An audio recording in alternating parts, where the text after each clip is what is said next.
Mesdames, Messieurs, bonsoir, bienvenue dans ce journal. Tout de suite, les titres de l'actualité. Réduire la vulnérabilité des populations du Sahel et œuvrer pour le développement durable de ces zones, c'est l'objectif du programme d'urgence pour le Sahel depuis 2017. Le point de l'exercice 2019 dans ce journal. Une décision qui devrait permettre aux populations d'utiliser des carburants de qualité et accessibles. Les ministres en charge des hydrocarbures et de l'environnement de la CEDEAO ont décidé d'harmoniser la législation dans le domaine des hydrocarbures. Voilà pour les titres. Merci de nous suivre. Le programme d'urgence pour le Sahel a été mis en place en 2017 en vue d'améliorer non seulement les conditions sécuritaires, mais aussi réduire la vulnérabilité de la population pour un développement durable dans la région du Sahel et une partie du Nord. Pour l'exercice 2019, le Conseil s'est réuni ce 7 février pour faire le point. Serge Bado. Malgré un contexte sécuritaire difficile, il ressort du rapport d'activité du programme d'urgence pour le Sahel un taux de réalisation physique de 64% par rapport à l'année 2018 qui était à 50%. Et pour l'année 2020, un plan d'action a été adopté.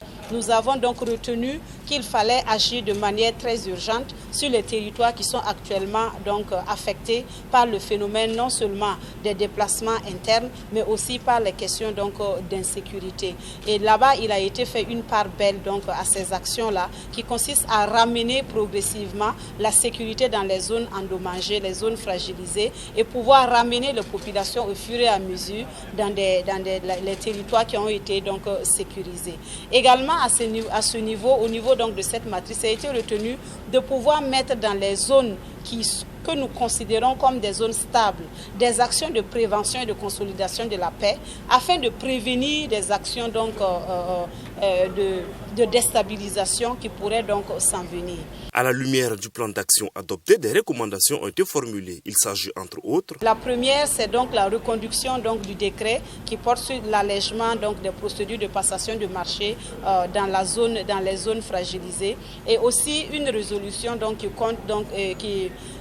est donc de prendre en compte le volet sécuritaire dans tous les investissements, dans les dossiers d'appel d'offres, et aussi permettre une flexibilité en termes de redéploiement des investissements qui ont été prévus dans les zones où il y a des difficultés, afin que nous puissions les comptabiliser et pouvoir les mettre en œuvre dans les territoires qui sont considérés comme assez stables. Les gouverneurs des régions ont été invités à prendre les dispositions idoines pour assurer le suivi de proximité des investissements en vue de garantir la qualité des infrastructures qui seront réalisées au bonheur des bénéficiaires. À l'issue de leur rencontre conjointe tenue les 5, 6 et 7 février 2020, les ministres en charge des hydrocarbures et de l'environnement de la CEDEAO ont décidé d'harmoniser la législation dans le domaine des hydrocarbures. Une décision qui devrait permettre aux populations d'utiliser des carburants de qualité et accessibles. La problématique du gaz a également été au cœur des échanges de la rencontre conjointe des ministres des hydrocarbures et de l'environnement. Maxime Jean-Eudes Bambara.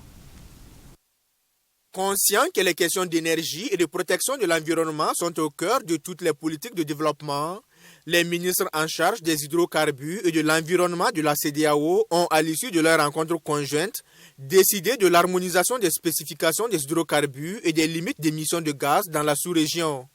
Il est question à travers cette décision de permettre aux populations d'utiliser des carburants propres et accessibles. Qui dit hydrocarbures dit véhicules, que ce soit du transport, que ce soit pour nos besoins domestiques, mais la qualité aussi des hydrocarbures a un impact non seulement sur les véhicules, mais la qualité aussi du véhicule a un impact sur la pollution et sur l'impact sur notre santé. Et donc, le deuxième aspect sur lequel donc, nous avons échangé, c'est de voir un peu comment nous allons limiter la durée de vie des véhicules que nous importons. Et dans cela, il y a certains pays qui sont déjà en avance dans l'espace CEDEAO, certains pays sont déjà à 5 ans. Mais pour cette rencontre, nous avons décidé d'abord de passer à 10 ans, dans une première phase, et d'aller jusqu'en 2025, et à partir donc de 2025, de descendre à 5 ans. L'enjeu est de garantir non seulement un marché des hydrocarbures régulier et dynamique dans l'espace CEDEAO, mais également d'œuvrer pour un environnement sain. La problématique du gaz a également été discutée au cours de cette rencontre. La coupe abusive du bois pour permettre à nos mamans de pouvoir préparer et fait que nous avons deux impacts. Un impact direct sur l'environnement, mais deuxièmement, on a un impact sur la santé.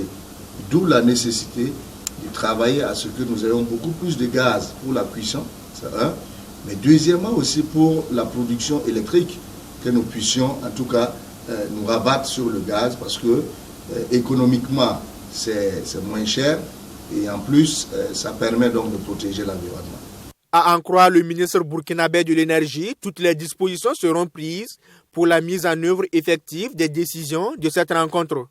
L'harmonisation des législations dans le domaine des hydrocarbures devrait permettre de créer un véritable marché des produits pétroliers pour la sous-région et d'offrir de nouvelles opportunités d'investissement.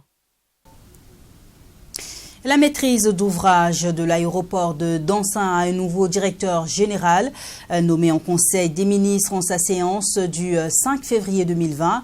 Adama Belem a été installé officiellement dans ses fonctions ce 8 février 2020 par Luc Hien, le directeur de cabinet du Premier ministre Nadine Zongo. Les plus belles histoires ont toujours une fin. Et celle de Adama Ibia à la tête de la maîtrise d'ouvrage de l'aéroport de Dansin a pris fin ce 7 février. L'ingénieur en génie civil en exercice depuis 2016 passe le témoin à Adama Belem. Après 3 ans et 9 mois à la tête de la Moadé, Adama Ibia se réjouit du travail abattu. Voyez-vous, quand je suis arrivé en 2016, les travaux n'avaient pas encore commencé sur la plateforme aéroportière. Donc en 2018, nous avons pu démarrer 5 lots sur 20 au total, qui sont actuellement en cours de réalisation. Nous avons également lancé des appels d'offres en vue de l'attribution de lots importants, 3 lots qui sont en attente de validation. La suite des travaux de la construction de l'aéroport de Dansin, tant attendu par les Burkinabés, repose désormais sur les épaules de Adama Belem, lui aussi ingénieur en génie civil et en infrastructure. Adama Belem dit mesurer l'immensité de la tâche à lui assignée et place son mandat sous le signe de la communication. Ma première mission va consister déjà à rencontrer mes collaborateurs et ensuite nous allons rapidement mettre en place un plan de communication, rencontrer les parties prenantes, leur présenter nos civilités, leur témoigner notre mise à disposition et ensemble nous allons réfléchir sur la suite. Les premiers vols sur cet aéroport sont attendus autour de 2023. La Moadé a du pain sur la planche et le nouveau DG compte réussir ce pari avec la collaboration de toutes les parties prenantes. Témoignage de reconnaissance à des personnes de bonne volonté. Le mouvement burkinabé pour l'inclusion des personnes vivant avec un handicap a distingué ce samedi 8 février 2 personnalités ayant œuvré au cours de l'année 2019 pour la promotion et le bien-être des personnes handicapées. Sanata Seré. Le Larli Naba Tigré et Adiama Mounata Velagda ont été désignés hommes de l'année 2019 du mouvement burkinabé pour l'inclusion des personnes vivant avec un handicap. Cette distinction fait suite aux multiples gestes de ces personnalités en faveur des personnes vivant avec un handicap. Une initiative qui vise, selon ses promoteurs, à témoigner leur reconnaissance tout en encourageant les autres personnes à suivre leur pas. Alors, ces 2 personnalités ont soutenu les personnes handicapées avec des vivres tout au long de l'année. Parce que vous avez en tout cas sans doute remarqué que nous avons connu des périodes de soudure. Et quand c'est difficile pour les personnes valides, c'est doublement difficile pour les personnes dites invalides. Donc ces 2 personnalités-là en tout cas sont venues au cours de l'année en soutien avec des vivres, avec de l'argent en espèces, avec également, je parlerai de Sa Majesté le Lalé Naba, qui a donné aussi du travail aux personnes handicapées, parce que quiconque donne un prêt à des gens pour travailler, avoir confiance à des personnes comme des personnes handicapées, pour qu'ils travaillent en tout cas, vraiment, je ne sais pas, les mots me manquent en tout cas pour reconnaître l'engagement solidaire de ces 2 personnalités-là au cours de l'année 2019. Les récipiendaires du jour, eux, se réjouissent de voir leurs efforts salués et s'engagent à soutenir davantage ces personnes vivant avec un handicap.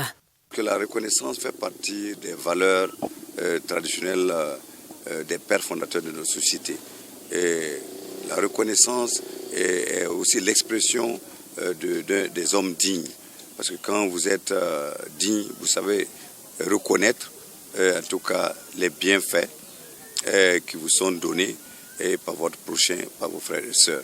Et c'est vrai que notre contribution Adja Velerda Mamunata et ma modeste personne, notre contribution est infime par rapport à leurs attentes, mais nous on prend l'engagement à partir d'aujourd'hui que plus que jamais nous serons en tout cas à côté de ces frères et sœurs qui ont des handicaps. Première du genre, cette cérémonie de distinction des personnes œuvrant pour la promotion et le bien-être des personnes handicapées a été marquée par une remise d'attestation et de présent aux 2 personnalités de l'année 2019. La situation des déplacés internes inquiète. Des femmes ont décidé, à travers la commémoration de la Journée internationale de la femme, de collecter des dons au profit de ces derniers. L'initiative a été nommée « Célébrer le 8 mars autrement » et est à l'origine d'un groupe de femmes burkinabè. L'appel a été lancé ce vendredi 7 février au cours d'une conférence de presse en présence de Sanata Serré. Les gestes de solidarité se multiplient de jour en jour en faveur des déplacés internes. Cette année, une coalition de femmes burkinabè veut célébrer autrement la Journée internationale de la femme en apportant son soutien aux déplacés internes à travers une collecte de dons. Une action citoyenne qui vise, selon ses initiatrices, à donner une autre facette à la fête du 8 mars 2020 au Burkina Faso. Dans le contexte actuel, il est évident que nous nous devons de célébrer le 8 mars autrement. Et nous avons fait une petite simulation. En effet, nous sommes 20 millions, plus de 20 millions de Burkinabè, dont 11 millions de femmes au moins. Si chaque femme donne 100 francs, si nous donnons les unes pour les autres, les uns pour les autres, nous pourrions récolter plus d'1 milliard. Selon les conférencières, plusieurs stratégies seront mises en place pour faciliter cette collecte de dons. Il y a des urnes scellées qui seront déposées devant certaines pharmacies ou bien devant certains supermarchés pour recevoir les dons en numéraire. Alors, pour les dons en nature, et pour compter de maintenant, il y a des membres de ce comité-là qui ont été désignés pour recevoir ces dons en nature, que ce soit des habits, du savon, des nattes, des chaussures, des plats, tout ce que vous pouvez donner, tout ce que vous avez comme excédent dans vos armoires ou bien dans vos tiroirs, vous pouvez appeler ces personnes pour qu'on puisse venir les enlever. Le comité célébré le 8 mars autrement appelle donc les femmes et les filles ainsi que les bonnes volontés à accompagner l'initiative afin que cette opération soit une réussite.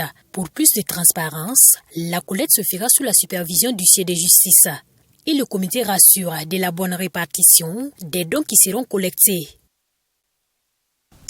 L'association Manregnoma pour la protection des orphelins en Pau a 25 ans de vie durant lesquelles la dite association a accompagné plus de 6000 personnes vulnérables selon ses premiers responsables. Placé sous le thème 25 ans au service des personnes vulnérables, ensemble pour la solidarité nationale, le lancement des activités commémoratives de ce jubilé d'argent est intervenu ce samedi 8 février en présence de notre reporter Maxime Jean-Eudes Bambara. L'hymne de l'association Manregnoma pour la protection des orphelins exécuté ici à Cœur Joie par ses pensionnaires à l'occasion du lancement des activités commémoratives du 25e anniversaire de Ampo. 25 ans de vie durant lesquels Ampo a contribué au développement tant humain, spirituel qu'intellectuel des enfants vulnérables et ce dans divers domaines que sont la santé, l'éducation et la formation professionnelle. 25 ans, c'est vraiment une grande heure. Je me rappelle quand ici, c'était un grand lieu de poubelle et il n'y avait même pas rien ici. Et aujourd'hui, c'est le succès d'Ampo avec beaucoup des enfants qui sont déjà leur profession dehors, qui peuvent se nourrir eux-mêmes et leurs familles. Ce sont les 2 orphelinats avec 120 enfants, 60 filles, 60 garçons. Il y a Mia Alma, là où sont à peu près 50 filles qui sont rejetées de leur famille. Encore, il y en a PPFI, là où on fait beaucoup pour les veuves, pour les filles, tout. En 25 années d'existence, ce sont plus de 6 000 personnes vulnérables qui ont bénéficié de l'accompagnement du AMPO, selon ses premiers responsables. Aujourd'hui, infirmier d'État, Daouda Kabouré est l'un des anciens pensionnaires de cette maison. J'ai été pensionnaire au régime internat durant 3 ans et j'ai été inscrit dans différentes écoles privées de la place. Et à la sortie, j'ai bénéficié également d'une formation professionnelle à l'École nationale de santé publique. Aujourd'hui, je suis infirmier d'État, surveillant d'unité de soins au CEMA de Garango. Par ma voix et au nom de tous les pensionnaires et bénéficiaires de AMPO, je lui souhaite grand vent, longue vie et surtout beaucoup de santé pour continuer dans les œuvres qu'elle a entamées. La représentante du ministre en charge de l'action humanitaire a pour sa part traduit la reconnaissance et les encouragements du ministre Laurence Ilboudo au personnel de AMPO pour le sacrifice consenti durant ces 25 années pour le bien-être des personnes vulnérables. Comme on le dit souvent, le gouvernement il ne peut pas tout faire. Il a beaucoup de priorités, il a beaucoup de domaines et il a peu de moyens. Si les partenaires ne sont pas là pour nous accompagner, c'est difficile. Et cet accompagnement vraiment de l'AMPO qui est très important est reconnu à sa juste valeur, d'où notre présence ce matin ici pour les encourager, les soutenir et les exhorter à aller de l'avant. Célébré sous le thème AMPO 25 ans au service des personnes vulnérables, ensemble pour la solidarité nationale, ce jubilé d'argent sera marqué par des expositions ventes, une course cycliste et un cross populaire. Une association qui fonde principalement sa politique sur l'insertion sociale des orphelins et autres enfants vulnérables, cela depuis maintenant 25 ans, un quart de siècle, ça se fête. Et pour en parler justement de cette célébration, la fondatrice de AMPO est avec nous, Madame Catherine Rode. Bonsoir. Bonsoir. Alors, je le disais à l'instant, l'association Managnoma pour la protection des orphelins à 25 ans. 25 ans que vous avez fondé cette association. Dites-nous aujourd'hui, quel bilan faites-vous de vos actions? Bon, ça fait à peu près un tiers de ma vie que je fais ici en Afrique avec cette grande défi. Et je veux dire vraiment que le grand travail, ça c'est de laisser tout maintenant aux mains des Africains. Et c'était mon but, à partir du début, de montrer mondialement que les Africains sont capables de développer leurs propres projets. Et aujourd'hui, c'est venu comme ça. Je fais plein confiance à tous mes directeurs parce qu'ils gardent l'esprit de cœur pour AMPO. Le vrai esprit et l'idée, ça c'est l'amour. L'amour qui suit tout. Et les enfants, ils gagnent une éducation du cœur, vraiment. Et à cause de ça, ils font leur chemin tout droit et clair. Il y a toute une célébration prévue pour cet anniversaire-là. Est-ce que vous pouvez nous parler du programme? Bon, je sais que demain matin, il y a un panel. Ça, c'est avec l'action sociale. Le mercredi, on va délivrer tout un conteneur avec des habits pour les personnes qui sont dans le camp, ceux qui sont les réfugiés. Et après, dans cette semaine, il y a encore une danse, mais ça c'est interne. Mais ça va se tirer toute l'année jusqu'au 3 décembre, je pense. Et on va écouter toutes les différentes choses qu'on va faire. Aujourd'hui, on a fait une grande fête avec les personnes avec handicap, avec des femmes vulnérables. C'était trop bon. Un bilan positif qui vous permet de céder votre place au Burkinabé pour gérer la suite de vos actions. Justement, qu'est-ce qui est prévu pour cette suite-là? Qu'est-ce qu'on peut prévoir pour les années à venir? Bon, avec la situation politique, vous connaissez maintenant, on a plus. Avant, on avait 60 000 clients à notre infirmerie. Maintenant, c'est presque 100 000. Hein. Ça veut dire qu'il nous faut beaucoup d'argent. Et je veux demander à tous les Burkinabés aussi qui sont un peu dans la poche de contribuer parce que chez nous, chaque sou arrive. Et c'est ça mon grande idée, que moi-même je suis un très bon fundraiser. Mais premièrement, moi je lutte contre le racisme, contre le terreur. Et c'est ça mon grand but, que tout le monde reste tout droit et croyante, s'il vous plaît, pour sauver notre bon pays, Burkina Faso. Merci, Madame. Je rappelle que vous êtes la fondatrice de AMPO, Madame Catherine Rohr. Vous étiez l'invitée de ce journal. Et vous restez avec nous pour la suite. Direction le CSC pour la cérémonie de présentation de vœux du Nouvel An. C'était vendredi dernier. Le personnel du Conseil supérieur de la communication a marqué une halte pour souhaiter une bonne année aux premiers responsables de l'institution. Une occasion pour faire le bilan des actions menées au cours de l'année 2019 et présenter un plan d'action pour 2020. Aïna Tiamtouré nous en dit plus. Ces représentants du monde de l'information et de la communication au Burkina Faso sont réunis ce vendredi au Conseil supérieur de la communication pour une présentation de vœux de Nouvel An. Sobre et solennelle, cette cérémonie, selon le président du CSC, offre en effet l'opportunité de faire une halte sur l'année 2019 afin d'envisager avec plus d'optimisme l'année 2020. Il a par ailleurs invité les hommes et femmes de médias à faire preuve de professionnalisme afin que cette année électorale puisse être paisible. Au nombre des défis qui se posent à nous, instant de régulation et monde des médias en cette année 2020, figure en bonne place l'organisation de la couverture médiatique des élections.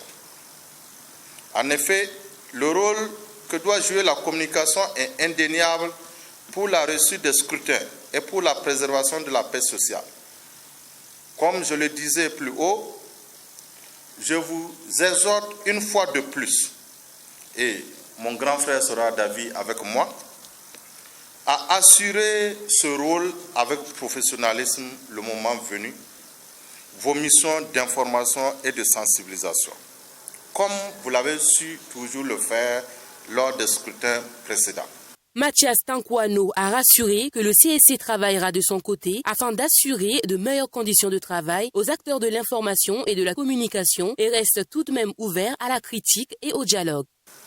Pour notre part, nous poursuivrons le plaidoyer auprès du gouvernement pour assurer les meilleures conditions de travail et surtout un environnement viable pour les entreprises de presse et de communication prospères. Pour y parvenir, les actions suivantes vont être engagées ou renforcées en 2020. Le plaidoyer pour l'allègement de la fiscalité applicable aux entreprises de presse, la réflexion sur la nécessité d'encadrement des contenus audiovisuels diffusés sur Internet en vue de les soumettre aux mêmes conditions et aux mécanismes de régulation que ceux diffusés par voie hertzienne terrestre. Enfin, la mise en œuvre de la réglementation de l'activité publicitaire en vue d'assainir ce secteur.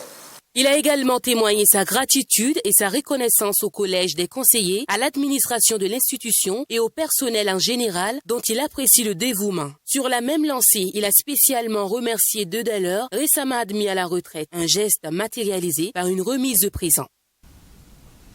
Burkina Faso, du rêve à l'action, créons demain, c'est le titre de l'ouvrage de Lionel Bilgou.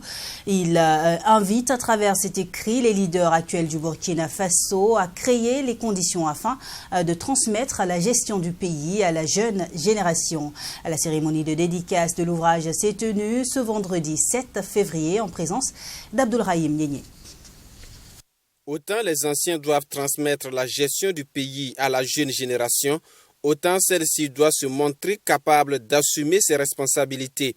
C'est la conviction de l'auteur exprimée dans son ouvrage de 104 pages intitulé Burkina Faso du rêve à l'action, créons demain. À travers ce livre, Lionel Bilgou invite les Burkinabés à un éveil de conscience afin de parvenir à un bien-être commun. Et cela à travers une complicité générationnelle. Nous avons été un pays atypique à un moment donné. Nous avons été un pays fort. un pays exemplaire. Ça interpelle la génération qui ont pris le pouvoir dans les années 80, qu'ils n'ont pas le droit également d'échouer. Ils doivent faire une transmission de ce qu'ils ont reçu comme valeur, du courage qu'ils avaient quand ils étaient jeunes et quand ils prenaient les rênes de ce pays, de la volonté, du désir frappant qu'ils avaient de transformer de ce pays-là. Et ce livre vient rappeler tout simplement que c'est possible. C'est possible si eux ont la volonté de transmettre. C'est possible si la jeunesse également a le désir de prendre ce relais-là et surtout de se ragaillardir pour courir la course que nous avons à mener ensemble.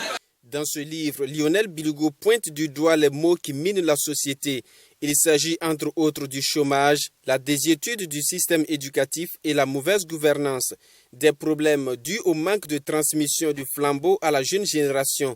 Il estime à cet effet que l'ancienne génération n'a pas assuré sa mission.